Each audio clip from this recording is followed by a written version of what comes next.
बिहारच्या 121 विधानसभा मतदारसंघांमध्ये उद्या मतदान हे पहिल्या टप्प्याचं होणार, तर उर्वरित 122 जागांवर 11 नोव्हेंबरला मतदान पार पडणार। यामध्ये अनेक मोठे चेहरे रिंगणात। माझ्यासह सर्वांची नार्को टेस्ट करा, खर्च मी करतो। महिला डॉक्टर प्रकरणाच्या आरोपांवरून रणजित निंबाळकरांचं चॅलेंज, तर माझी नार्को टेस्ट करा। मेहबूब शेख यांनी हे चॅलेंज स्वीकारले। मुंबईमधील विविध भागांमध्ये उत्तर भारतीय सेनेकडून वादग्रस्त बॅनर, तर उत्तर भारतीय बटोगे तो पिटोगे असा बॅनरवर उल्लेख। मातोश्री बाहेर लावलेले वादग्रस्त बॅनर्स हटवले।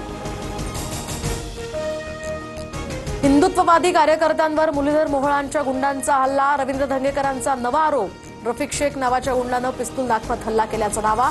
जखमींची धंगेकरांनी रुग्णालयात भेट घेतली।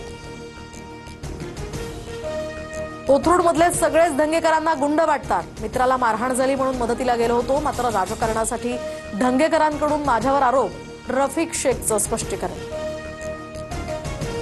जैन बोर्डिंगचा व्यवहार कायदेशीररित्या रद्द झाला नाही, तर 8 दिवसांचा वेळ देणार। व्यवहार रद्द न झाल्यास पुन्हा उपोषण सुरू करणार। जैन मुनी गुप्तीनंदी महाराजांचा इशारा। अहिल्यानगरमधील जैन ट्रस्टच्या भूखंडावरून जैन मुनी गुप्तीनंदी महाराज आक्रमक। ठाकरेंच्या किरण काळेंकडून भूखंडाची सर्व कागदपत्र जैन मुनींकडे सादर। संग्राम जगतापांनी हा भूखंड हडपल्याचाही आरोप।